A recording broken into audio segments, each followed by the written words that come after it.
ഇന്ത്യയിലെ ആദ്യ ട്രാൻസ് മാതാപിതാക്കളായി സഹദ് ഫാസിലും സിയ പവലും. Kozhikode medical college ആശുപത്രിയിൽ ട്രാൻസ്മെൻ സഹദാണ് കുഞ്ഞിന് ജന്മം നൽകിയത്.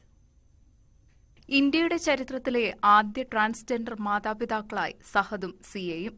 ട്രാൻസ്മെൻ സഹദാണ് കുഞ്ഞിന് ജന്മം നൽകിയത്. സങ്കീർണമായ സിസേറിയൻ ശസ്ത്രക്രിയയിലൂടെയാണ് സഹദിന് കുഞ്ഞു പിറന്നത്. കുഞ്ഞും അച്ഛനും സുഖമായിരിക്കുന്നതായി മെഡിക്കൽ കോളേജ് അധികൃതർ അറിയിച്ചു. കുഞ്ഞിനെ മാറോടണയ്ക്കാൻ കാത്തിരിക്കുകയാണ് അമ്മ സിയ.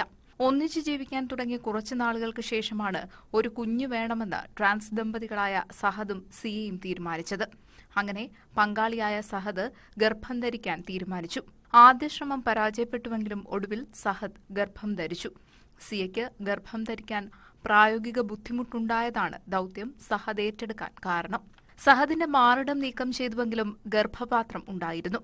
അതുകൊണ്ട് തന്നെ ഗർഭധാരണം ആകാമെന്ന് ഡോക്ടർമാർ അറിയിച്ചതോടെയാണ് സന്തോഷത്തോടെ ഇരുവരും ഇങ്ങനെയൊരു തീരുമാനത്തിലേക്ക് എത്തിയത്. മാർച്ച് 4-നാണ് തീയതി നിശ്ചയിച്ചിരുന്നത് എങ്കിലും ഷുഗർ കൂടിയതിനെ തുടർന്ന് നേരത്തെ അഡ്മിറ്റായി. ഇന്ന് രാവിലെ 9 മണിയോടെയാണ് കുഞ്ഞു പിറന്നത്. കുഞ്ഞിന്റെ ലിംഗം വെളിപ്പെടുത്താൻ താൽപര്യമില്ല എന്ന് അമ്മ സിയ അറിയിച്ചു. മിൽക്ക് ബാങ്കിന്റെ സഹായത്തോടെയാണ് കുഞ്ഞിന് പാൽ നൽകുക. ന്യൂസ് 18 കോഴിക്കോട്.